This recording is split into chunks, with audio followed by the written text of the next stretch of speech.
ǹjẹ́ gbọ́ pé Yorùbá tẹ̀ register sábẹ́ UNPO àwọn ní number 46 member UNPO yẹn a máa guide wa ní àwọn ọ̀nà ìgbésẹ̀ tá a máa gbé ẹja gbọ́n tí bàbá wa Professor Banji Akintoye tó sọ lẹ́yìn ìgbà tí wọ́n register wa sí UNPO.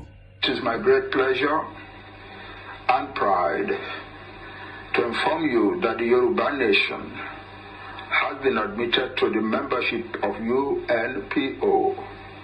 UNPO means Unrepresented Nations and Peoples Organization, with its headquarters in The Hague.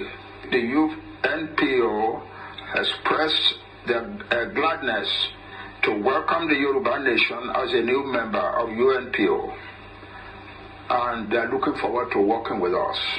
It is important because it is a great stride, and it represents a very important step in our collective quest to achieve the goal of dignity in the country in which we live, and also to achieve the goal of self-determination for our nation. Our Yoruba nation now has a voice on the international stage via the machinery of the UNPO, which maintains a permanent presence before the United Nations and before other international agencies like the European Union, the African Union, the United States government, and the governments of various other countries across the world.